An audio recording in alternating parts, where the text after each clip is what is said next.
Hello everyone, welcome back to our new mini blog. তো আজকে থেকে আবার শুরু হলো আমার সেই ব্যস্ততম দিন। আজকে থেকে আমার বাবানের লোয়ার নার্সারির ক্লাস শুরু হলো, প্রথম স্কুল আজকে ওর। আগের বছর নার্সারিতে ছিল, এবার লোয়ার নার্সারি। তো আজকে থেকে প্রথম স্কুল। তো আমি প্রথমে ঘরের যা যা কাজ থাকে সেগুলো কমপ্লিট করে নিয়েছি, একটু তাড়াতাড়ি উঠেছিলাম, ভেবেছিলাম আজকে প্রথম স্কুল, সেই জন্য তাড়াতাড়ি ওকে নিয়ে যাব। তো যা যা কাজ থাকে করে নিয়েছি, নিয়ে সোজা চলে গেলাম রান্নাঘরে। সকালে ওকে খাইয়ে নিয়ে যাওয়ার মতো আগে একটু ভাত আর একটু তরকারি, মানে সমস্ত সবজি দিয়ে একটা তরকারি করেছিলাম। তারপর স্কুলে নিয়ে যাওয়ার জন্য একটা টিফিন বানিয়ে দিয়েছিলাম। আর এই শীতের সময় এমনিতেই মানে কাজ করতে করতে অনেকটাই বেলা হয়ে যায়, তাড়াতাড়ি বেলা চলে যায়। আর ওর পিছনে ছুটতে ছুটতে তো আমার এমনি অনেকটাই বেলা হয়ে যায়।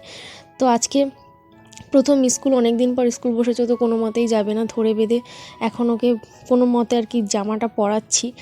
তো তারপর আমি ওর যা যা রুটিন ছিল সেগুলো দেখে বই টই গুছিয়ে দিয়ে আমি নিজে খাওয়ার কোনো টাইম পাইনি, ওকে খাইয়ে নিয়েছি, কারণ অনেকটাই লেট হয়ে গেছিলাম। স্কুলে পৌঁছে দেখি সবাই চলে এসছে, এবং মানে ওকে ফার্স্ট বেঞ্চিতে আমি বসাতেও পারি না। ও ফার্স্ট বেঞ্চে না বসতে পারলে খুবই কান্নাকাটি করে। তো যাই হোক, এখন আমি স্কুলে চলে এসেছি। তারপর ছুটি হয়ে গেল, খানিকটা সময় গল্প করে নিলাম, অনেক দিন পর সবার সঙ্গে দেখা হলো। তো ব্লগটা এই পর্যন্ত ভালো লাগলে প্লিজ লাইক করো।